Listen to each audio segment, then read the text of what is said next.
Many hours later. Sup, pimps, and welcome back to What the L. I'm your host, Elle Kramer, and today I'm with two of my dear friends, Sam and Dylan. How y'all doing? What up? What y'all rocking with today? Shit, I'm rocking with Inner Animal every day, baby. You know me. IA. It's the best way. What y'all? Yeah, don't be sleeping. Today we're going to be talking about think like a man, and what does that really actually mean to us three? And since I have two males with me, what better way than to ask them what their take on this is? So, first thing, we should just get into it, right? How's it go? Wait, but we should introduce Dylan. Yeah. Why not? Dylan, before we talk about whatever, tell us about yourself, because we just put you on here without anything. Correct. Just threw him into the. Yeah, I kind of just threw him into the sharks just now. I kind of forgot to introduce him. I got an extra microphone, so Yeah. We're like, let's get this whole squad up. So, Let's go. here. I'm Dylan. I'm one of Sam's best friends. Kind of just been along on the journey, and I ended up here one day, and this room was Pooh Brown. It was poo brown. It was rough in here. It wasn't the best vibe, and Elle really liked pink, so we painted one wall pink, and we started painting the next wall, and it was a little bit too much pink, so we separated it, and then we came out with this What the L. Intrusive thoughts. Yeah, the intrusive thoughts one. Elle got a lot of different colors. We got They got very SpongeBob going in carried here. away. We did get very carried away. It was about a week project, but it came out amazing. I It was supposed to appreciate the be- process. It was supposed to be like a one-day situation. One day, one color. And while they're figuring out the paint scheme of this bad boy, I'm running the tech behind it. So in the past week, I've basically become a tech professional at this point. I guess you can call me. I've watched Nothing so but many headaches. YouTube videos, at least 5. So At least 5. I've got it figured out from here. Hopefully now. But I got some really awesome friends. My boy Bo hooked me up with this little mic. Thanks, my boy. And also got me another computer screen. So I've been killing it with the edits, practicing, sharpening. You know, because we're about to show them what Inner Animal's working with now that I'm figuring out how to put it on the screens. So, first question, you guys. Let's start with Dylan. So, Dylan, you're on the hot seat today. I'm on the How hot do you seat. deal with emotions as a man? For a while I struggled with them. Didn't really know like how to alter them. Kind of grew up by myself for the most part. The men that I had in my life didn't really know how to alter with their emotions. They just said, deal with it. It's just they don't really talk about them. The women that I had in my life growing up, like my nanny, and them, they didn't struggle much growing up, so they don't understand how to talk with problems. So I kind of just had to learn how to cope with them on my own. It was a battle for a while. It was, I guess you could say, more of a learning curve, because I got to learn a lot through it. It sucked for the most part going through it, but getting to look back, you realize like the person that it makes you become. So I guess I appreciate the most of it. Dealing with the emotions, sometimes it's still a battle. I mean, it's like a mind game that you got to alter through yourself. You got to learn how to take the heartfelt emotions as you do the good emotions. You got to appreciate all of them, because if you don't have the bad emotions, the hard days, you're not going to have the good days. Mm-hmm. Good answer. Sam, what about you? How do I deal with emotions? Mm-hmm. I'm probably not the best example, but That's okay. I agree. That's okay. I kind of just like bottle them up a little bit. Oh. I got some pretty strong like walls I built through the years, and Correct. just kind of like I've been able to mentally isolate myself in certain circumstances. So it's like I'm okay on that island. I can get through it, because sometimes I just need like mental reset. But whenever it's say emotions towards another person or thing, I'm not afraid to voice my opinions, thoughts, or whatever. So I'll put it on the table if I'm feeling some sort of way, and I don't know, sometimes that causes conflict. So I just kind of stay in my lane lately. So I just kind of, I don't have much like the external emotional problems I have, I find, are all self-inflicted, and a lot more. I kind of use it like for fuel, because if I rag on the voice in my head, it's like ragging on me, then my performance is filling the lack. So I have to put it like an extra pep in my step in one way or another. Right. So it kind of makes me self-reflect and like sit in the bed. It's like, what do you suck at? Like, what am I lacking in, sort of deal. So I mean, I can't really bring that out on someone else. Correct. I've learned that the hard way, because I've done it a ton of times, and it's like, wait a minute, that's not the move. So how do you emotionally reset? normally, like, I used to love like going out in just the nature, like riding the four-wheelers or going around the trails or stuff. But nowadays, I just kind of chill. I've been doing a lot of editing, so that's pretty cool. That's kind of like that's my only escape, because I'm, kind of self-independent, I guess is the word. So it's like, I like my own little bubble sometimes. Right. So I could put myself in that pretty easily with that. And the gym's always been that, because in the gym, I could just be in my own zone, do my own thing while I'm, accidentally got stronger just because I'm mad at the world. And it's like, I gotta freaking do as many curls or whatever. Yeah. You use that like aggression to like go reset yourself. Like, Right. Even though you're in a bad state, you still want to make yourself better. Right. Kind of like Sam said, like I'll go ride either my bicycle or my street bike. Being with friends really helps reset, because you get to interact with other energies and stuff. So it kind of helps tone it out, that you don't have to deal with it so much. Like not so much numbs it, but you realize that there's other things that you can appreciate. You don't have to focus so much on like that one problem so much, the emotions, because if you focus on them, it's just gonna drown you. I mean, you focus on it, that's all you're gonna have to think about. You get overwhelmed. Sink or swim, for I sure. mean, yeah, a person that does nothing but think has nothing to think of but thoughts. So. Right. You just kind of keep throwing yourself into the same it's loop. A loop. Yeah. How do you get out of like your overthinking whenever you do find yourself overthinking? Get busy, productive. Yeah. Do something. You gotta be productive. I mean, I feel like with idle hands, then my thoughts really get crazy. And because like I struggle with that a lot at work, because like I've been doing flooring and showers for a long time, so it's really just basic math to me now, and just it's like Legos. So even if you have like heavy thoughts on your mind and you're still busy, but you're doing something that's so like programmed in your mind, basically, you still have like a free altered mind to where you can still like think about other outside thoughts besides work. So sometimes stuff like that, like sometimes some days at work might be kind of hard, because I already know what I'm doing, so I don't have to think too much of what I'm doing. But if it's like a new project, something that I don't know completely of what I'm doing, and I'm learning that, then my mind's completely free and it's set on that, So go and do things that like you don't know much about to perfect that, or just learn a little bit more of it. It'll definitely help you take your mind off any type of emotion or anything you're dealing with.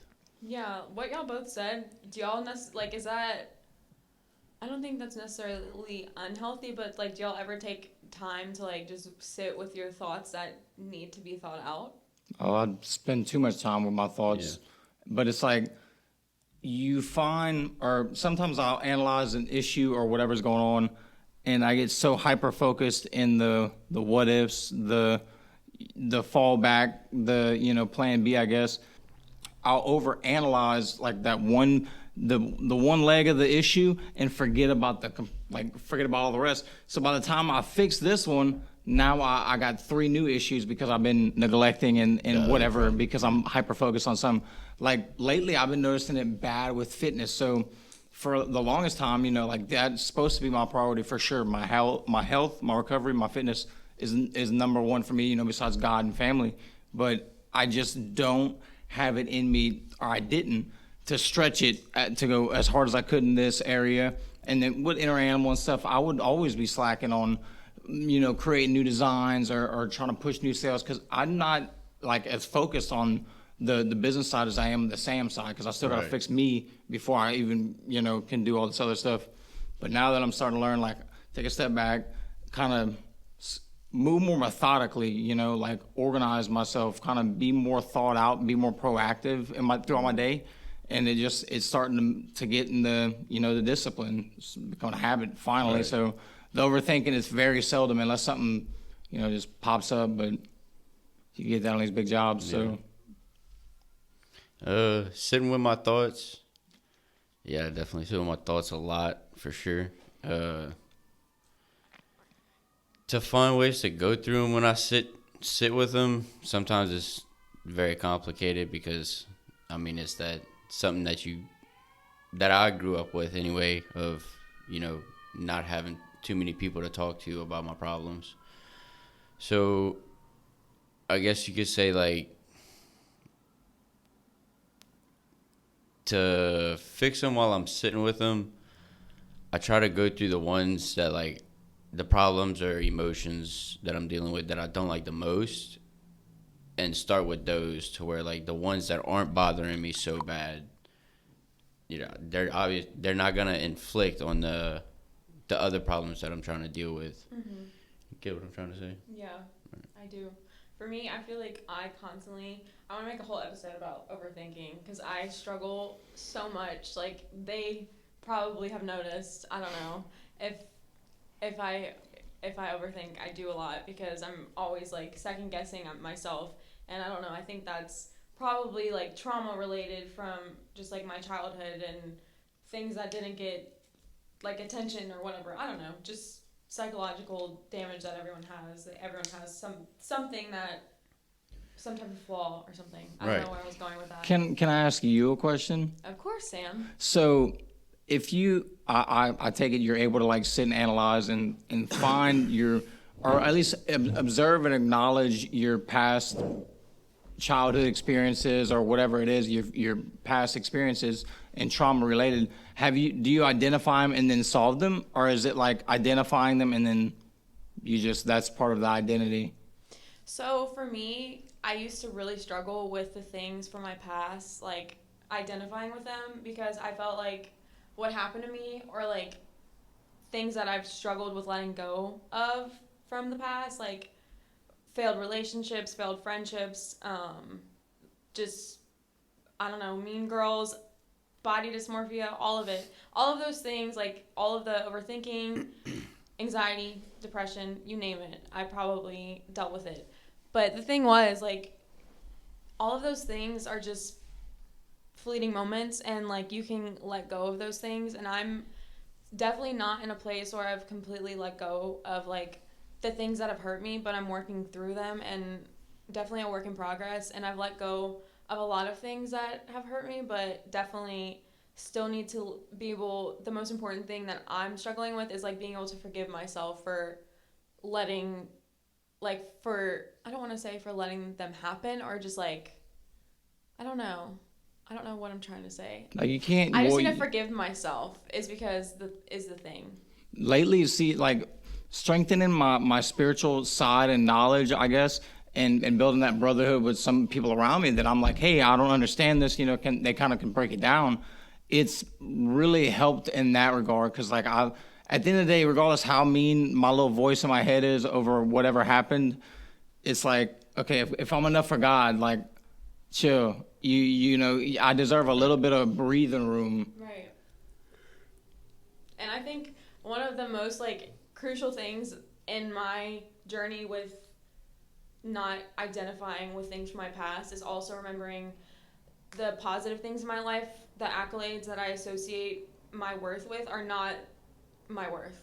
Like this podcast, the fact that I'm trying to get a college education, all of those things that were taken away from me whenever I was a senior in high school, COVID year, I was a COVID kid, COVID graduate. Like, I never got to finish my retreat team. Like, I was a retreat leader for these like juniors and seniors at my school, and we never got to have our last retreat, and that literally wrecked me, and I didn't get to have a graduation really, and I didn't get to have like all of these things that I used to identify myself with, like we didn't get to have our last track meet or anything, and all of those things, whenever they were taken so abruptly one day, March 14th, like I was like, who am I? Like who is this person? And then to make it even worse, we were like, okay, now you're stuck in the one place that you like want to get out of. Because for me, I'm a person who likes to go, go, go. And whenever I'm stuck, I feel stuck. And it was hard for me to break down myself in order to build myself up during COVID, because I had no freaking idea who I was with all of the things that I associate with myself. Once they were taken away, I was like, okay, don't know who this girl is. Where do I start? What do I do? And so remembering that the accolades, the good things that I love aren't, like remembering that those things aren't the be all, like those aren't my idols. Right, kind of like what Dylan said, like you have to take the good and the bad, you know. Exactly like what you said, because I feel like there's this stupid quote. It's not stupid. There's this quote from the show I used to watch called Teen Wolf, and if you watch Teen Wolf, you're go you. But basically, it's regression of the mean, and it's basically all good things and bad things are eventually going to balance out. Like, it can't be all bad and it can't be all good. So if your life feels like shit right now, like, it's going to get better. And if your life is great, just remember that there are going to be bad times. Like, correct. Life fluctuates. You're going to flow. You're going to ebb and flow. Like, you're just going to go through so many different seasons in your life. And once you realize that each season is different and you're able to make peace with the fact that whatever direction you go in is the right direction, you start to live a lot more happy, I guess. Cause like free. Yeah. It's like the yin to yang, you know, the black to the white. You gotta appreciate the dark for the night, and the day for the light. And people don't understand it. It's like, I don't know. I think having a little bit of bipolar in me, or just like not knowing how to deal with that throughout my childhood, really made me understand that. Yeah. Because, man, the highs are high, but the lows are low. And it was, you know, for so many times throughout my life, it's been, you know, so drastic. But now I finally understood and, like, have enough ability to have control over it. Correct. But it's like, oh, my God, whenever that's controlling you, bruh, I can see why, you know, people do have to take medicine and do all this stuff. Because, like, bruh, that's crazy. It's because our brains just aren't mixing enough juice or something. I don't know. Yeah, and like for years I had to take anxiety medicine because I struggle with anxiety. But recently I probably don't recommend this, but I was in Austin for my New Year's trip with the girls and I ran out of my anxiety medicine. So I kind of might have cold turkey stopped taking it. Don't do that. Definitely don't recommend doing that. But I mean, since it happened, I haven't taken it, and I think I'm just going to decide to treat the root and not the symptom, because for a while I was like, okay, taking this anxiety medicine, not a knock on anybody who takes medicines or anything, like, because I still take medicine, but I mean, for me personally, at this point in my life, I want to be able to have a hold on my emotions without having that, I don't know, like, disruption. Dependent on something, you know? And I just want to live my life without being dependent on a drug. Right. It's almost like a temporary problem or a temporary solution for a temporary problem, almost, you know? Like, yeah. Because, like, think about it, like, our bodies programmed or built, designed in a way to, like, it notifies us when things are right. You know, you get a headache, people take an Advil or whatever. It's like, well, wait, what's giving you the headache? What's the underlying issue? Like, yeah, it could be just a cramped muscle or something. You know, and I think stretch, go get a massage, do something, move. Like, get off the couch. But people are, they're just into finding the quickest Band-Aid because it's convenience and quickness nowadays. What stereotypes or misconceptions about men do you find most frustrating? I don't know. I mean, it's kind of hard to say because, like, the older you get, like, because, I mean, growing up, all you hear is, like, oh, all men are shit, all men are trash. But, I mean, the older you get, like, you realize, like, a lot of men are scumbags and vice versa. A lot of women don't really know what they're doing with their lives, and a lot of people are just, you know, just out here just horny and just running around, but that's why men are shit, and that's why some women are shit. They don't focus on, like, The bigger picture. their true emotion of, what they want to do with someone. They get stuck on that dopamine rush. That's like, it's hard to say because like that's. I don't really get offended, but The I'm kind of in a different stereotypes, stereotype genre. People stereotype me for different reasons, not because I'm a guy or not. You know, because like that's like saying you let words alter your emotions and stuff. Like people's words have no actions. I don't know, man. Words are powerful because it's all about the ears receiving it, their perception of it. Because like, think about That's what I'm saying. Though. So like those stereotypes, like they don't really bother me because I know I'm not that person. Right. And I mean, obviously, I haven't heard very many that I fit into, so kind of just chilling on the stereotypes. I like stereos and I could type, but I don't have no stereotypes. Good one. That was a knee slapper. Sure. Working on my stand-up comedy act. Just got to get the stand-up part down. I got comedy. I'm good. I've heard the stand-up comedy joke like 6 times. We're going to cancel her on her own show. I figured out the tech. I'm the guy editing this. I literally am the girl sitting next to him helping him edit whenever. I'm the girl who gives him good Wi-Fi. Hey, she ain't lying, though. She got that pressure. And I do bring the whole camera team with me. I got my whole boom, ring light. We working anyway. Anyway, how do men perceive confidence in women? Attractive. Yeah. I like a woman that like is confident enough in like. I look at confidence kind of like trust. Like I'm confident in myself because I trust myself because I made small little promises and small little wins. So for a female to reciprocate that, okay, well maybe she's doing the same. Yeah, reciprocation's a lot. Oh, it's huge. And I mean, if she's not just like a scumbag that's like got a freaking a clown mask on or something, like it's it's I think it's attractive. No, I mean if it's confidence and not arrogance, I really like that. There's a difference. Huge difference in the two. Yeah. Cause like you could bring a lot to the table, baby, but so can I. So like you a lot to lose, but so am I. You gotta learn to lose me before you learn to love me. Right. Because I mean, we could both, if we're both bringing the same thing to the table, the weighing down factor is like the loyalty. So you gotta have confidence in not only what you're bringing to the table financially, but what you can supply, like emotionally and mentally.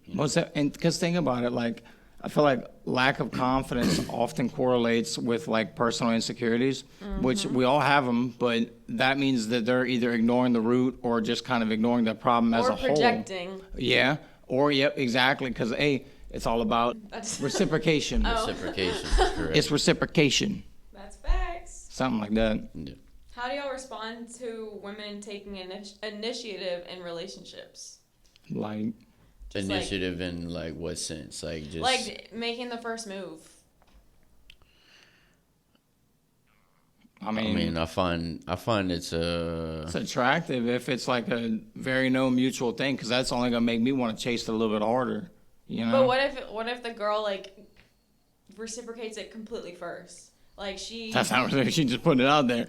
I mean, I've had a chick come up to me in the bar and fucking just start kissing me, if that's what you mean, and I'm like, no, that was I mean, a little throwback. If she slid in your DMs.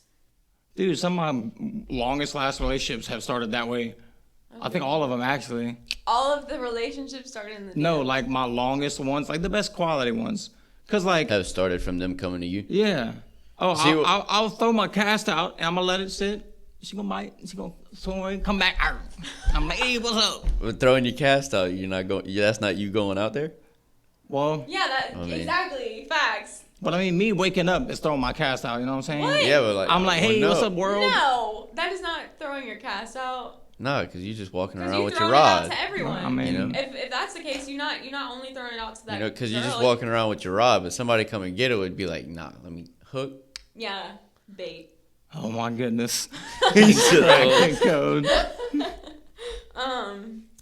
How can thinking like a man be beneficial for women? So like what, I know this has been like kind of tailored to men, but now that I have like more women listening to this podcast. All three of you. Yeah, thanks mom, grandma. Let's go, Becky. Thanks guys. How can this be beneficial for women? Like what characteristics, the ways that y'all think. Yeah. I feel like and it makes sense, I guess, but it seems like, women are a lot more emotionally dependent. Like they need that rock or that safe space.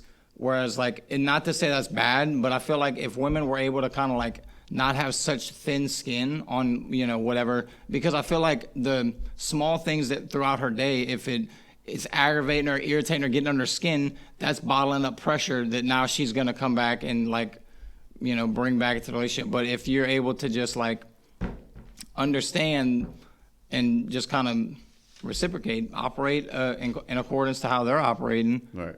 I feel like that's a part of my day that I think is pretty awesome. I mean, or my mentality, I guess, because shit, I've had girlfriends that like will blow up, cry, or freak out for like the smallest things. I'm like, bro, why are you letting that ruffle your feathers? Like, Yeah. we got so much bigger stuff that you could be thinking about, or dreaming about, other than someone else's opinion or whatever. Yeah, I find some women are kind of more emotional because of how we were saying earlier. Like, men growing up, we were kind of told to just like deal with it. I find more girls get to, mom and the daughter, they're like Right. best friends. They kind of get connected on that level versus like dad just wants you to hold the flashlight, like Right. why are you holding it right there? Hold it this way. Why do you keep like, breaking this fool? Yeah, what the, but so I find that like they do get more drawn out over just little things because growing up, maybe they don't talk to mom as much anymore, or Right. they wish that they had somebody else besides mom that they could talk to. Mm-hmm. Which, I mean, I go through that sometimes. I wish I had somebody to just call all the time and be like, hey, this is what life got me in right now. How can I get through it? And my brother's kind of been helping me out with that lately, but Corey, the goat, bro. I swear. Corey's been helping me out a lot. Corey, you better watch man. this. For a while, I'd say, Hey. yeah, feel really like a personally lot of attacked street right now. smarts. Like, I feel like a lot of women, and I give it to y'all. Y'all are book smart. Like, y'all are very smart when it comes to anything like tech, books, all that comprehension and all that. Understanding. But just like Y'all are I killing feel it. like there's a lot of common sense things that like y'all overthink and y'all miss out on the just like the simple like, yeah. I feel personally called out. Or the right now. gesture. Well, Take note. Look, you got your notepad. I'm taking notes. If the truth hurts, sometimes you just needed to hear it, and that's what The helps shoe most. fits, Hey, lace stab me that in the mug chest up. instead of the back. That's all I mean, I'm asking for. it's faster True that friends way. Stab you in the chest. So you can see it, Yeah, and then they'll help you pull it out. Or leave it in, let you think about it for a little Kind while. of friendship that I just get myself into. Becky, you know where we're at. If I go missing. Oh my god. Well, something that you said that kind of struck out to me, Dylan, was you said y'all just had to deal with it. And I did make an episode called You Work in F. You should go check it out if you haven't. Basically talking about how in today's world, men are, their feelings, I feel like, are a little bit suppressed, it seems like. And just talking about my experiences, because I have 3 brothers, and although they are great at expressing their emotions, they are great examples to me who signify good emotional intelligence. But like I've seen other guys in my life like who are not, like, don't have the assets that they did. So seeing that, I wanted to try to help other guys get in touch with their emotions more, because I feel as though there are so many guys out there who don't have that emotional side to them, Because they don't understand how to process it, I feel like. Because I didn't for the longest time. Like, growing up, it was just like, what's all, like, you think the world's in it, and then you're cool, you're good. Then the world's in it, and it's like, wow, this is so, like, it's draining. Mm-hmm. So now as, like, an adult, it's like, oh, wait, hold up. Let's see what's going on. Why am I feeling like this? See, I've always heard that, like, a woman is, like, their body's completely connected. Like, their mind is connected to their heart. It is. And then a man's, their brain isn't connected to their heart. Like, their mind's free. It's more of a, it's like we're born killers, like born fighters. We're always on that drive for, like, the next thing. We're always hungry. Versus women are kind of like, it's almost like they're content, like they know what they got. Right. You understand?